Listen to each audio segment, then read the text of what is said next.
Erev Shabbat Shalom Rabotai. We are continuing with our Mishna Yomi, Masechet Ketubot. We are up to Perek Vav Mishnah Bet. Today's Mishnayot should be Le'ilun Nishmat Neria ben Svetlana Ranbai V'Eliyahu ben Burcha Yisraelov and Chana bat Miriam Menuchatam began Eden. Amen. And Avdi ben Chaim Lechaim v'Refuah Shelemav Daniel Shalom ben Rosa B'Toch Shah Chulei Israel.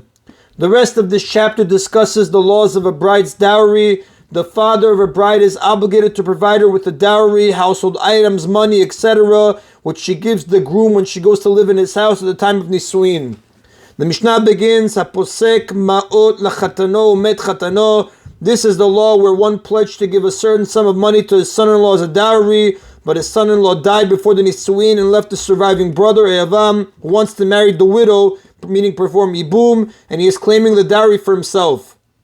Amru Chachamim, Yacholu Sheyomar, the sages said that the father-in-law can say to the surviving brother, La'achicha iti rotze liten, ulach ifshi liten. I was willing to give it to your brother, but I'm not willing to give it to you. Although the father had committed himself to give the dowry to his daughter's first husband, he does not have to give it to the surviving brother. If a bride's father says that he will give the groom a dowry and then fails to keep his promise, the groom can delay the wedding, leaving the bride forbidden to him and to every other man until the father fulfills his commitment. The Yavam, however, has no such right. He must either perform Yibum, meaning marry the widow, or Chalitza, a ceremony that lets her marry anyone else and may not leave her in her unmarriageable state indefinitely.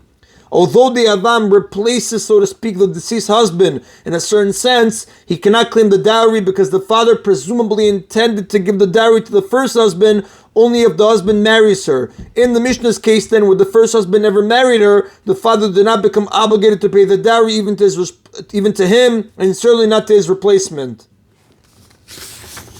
That is an Abotai of Mishnah Bet. Now, if a husband divorces his wife or dies before her, he or his estate must return her dowry to her. However, if the contents of the dowry had since changed in value, he does not simply return them to her as they are, rather he pays what they were worth at the time of the Nisuin when the dowry was given to him. Since she is guaranteed to receive the original value of the property, they are called Nichsit Son Barzel, iron sheep properties. The value of the dowry must therefore be recorded in the Ketubot document so that the amount owed to her will be known. This Mishnah Gimel, discusses how the value of a dowry is recorded in the Ketubah. It deals with several cases, the first of which involves dowry of cash.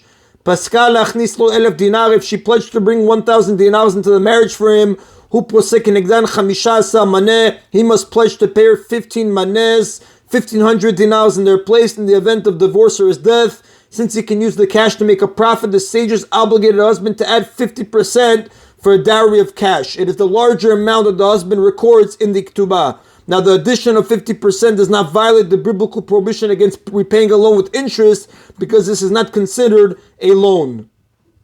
The second case involves a dowry of objects such as clothes and jewelry. They are called appraised goods because their value must be appraised. Uchneged avshum, but against the appraised goods, who posek pachot chomesh, he may pledge to pay their appraised value less 1/5. For example, if they were appraised at 1,000 dinars, he may write that he will pay her back 800 dinars. He is allowed to deduct a fifth because the value of the goods in a dowry is usually exaggerated. It was the standard practice of the appraisers, friends and relatives of the bride and groom, to exaggerate the value of the dowry in order to honor the bride and endear her to her groom. The Mishnah's third case also involves appraised goods. Shumba maneh v'shaveh maneh. If the appraised goods were appraised to be worth a maneh, 100 dinars, and they were actually worth a maneh, meaning the appraisers did not exaggerate, eno ela maneh, he has no choice but to write that he will pay her back a maneh. Therefore, until now, the Mishnah spoke of possessions that were first appraised and then their guaranteed value was written in the Ketubah, and now deals with the opposite situation, where the value was written in the Ketubah before they were appraised.